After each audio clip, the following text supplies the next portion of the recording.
Sugeng ingkang bocah-bocah, ayo sinau basa Jawa, nggih. Assalamualaikum warahmatullahi wabarakatuh. Dinten menika ayo sinau ulangan siji, welas asih marang kewan lan tetuwuhan.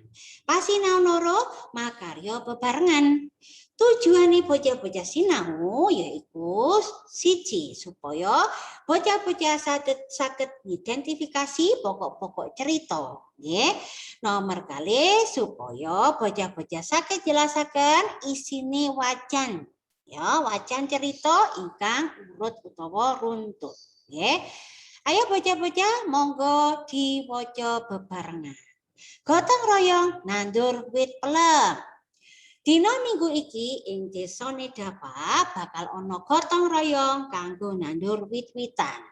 Bapak, Ibu lan Dapa cepet-cepet kumpul karo warga desa liyane ing balai desa.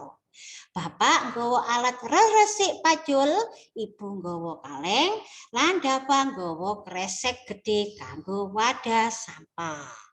Tekan balai desa, kabeh warga padha nyalekake rong tas mini pelem.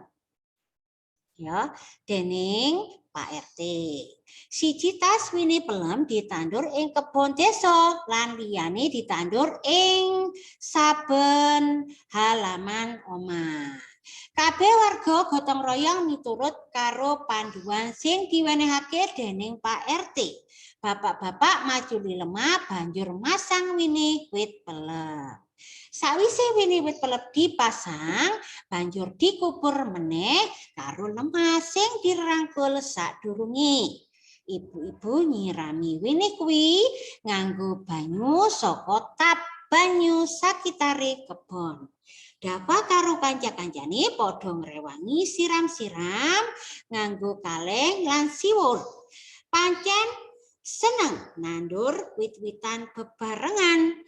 Penggawean krasa enteng lan cepet marine ya. Nah, yen sampun ayo padha mangsuli. Yuk, wangsulana pitakon-pitakon ing ngisor iki. Nomor 1. Nah, sapa paraga cerita sing mentas kok semah? Yaiku Dapa, bapak lan ibune Dapa, Pak RT lan ibu-ibu warga desa. Ya.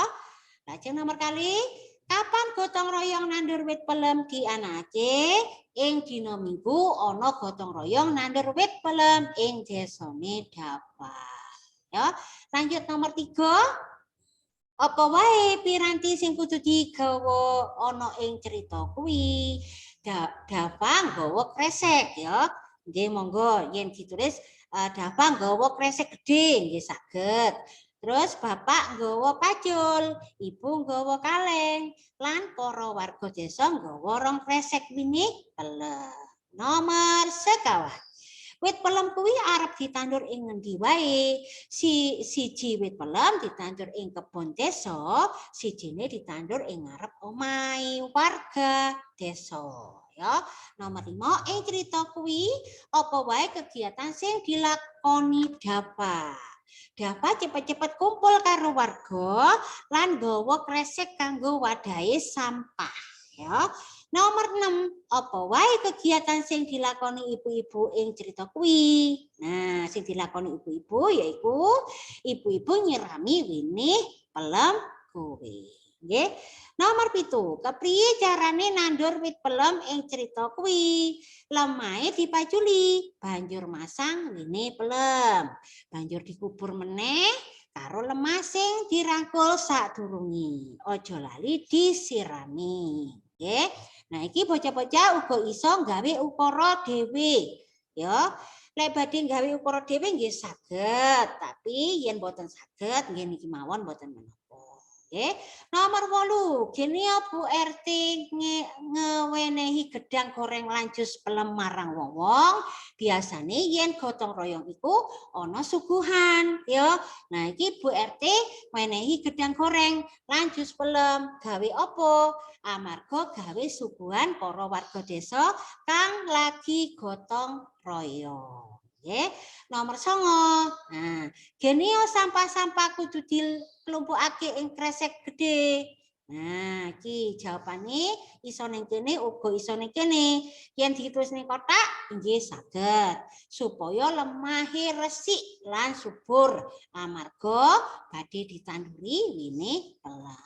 Nggih. Nomor 11 nomor pungkas nggih. Apa manfaate gotong royong nandur wit-witan ing crita kuwi? Ya, manfaate gotong royong yaiku penggawean krasa enteng lan cepet marini. Nggih. Aja lali bocah-bocah mangke di foto nggih, di foto mulai nomor 1 nganti nomor 11. Nggih, di foto yen mantun digarap, di foto lajeng diupload ing Google Classroom. Nggih, aja lali. Nah, dinten menika sampun sinau bab mangsuli nggih, mangsuli pitakon nggih, bab gotong royong nandur wit-witan. Nah, pesan moralipun yaiku bocah-bocah ya biasano gotong royong ya karo keluarga nggih iso nggih. Nah, gotong royong ngewangi padha saling bantu ya penggawean ing ngomah supaya penggawean krasa enteng lan cepet marini. Oke, matur nuwun sangat dinten menika sampun sinau basa Jawa kalian Bu Silvi nggih. Wassalamualaikum warahmatullahi wabarakatuh. Monggo sedaya.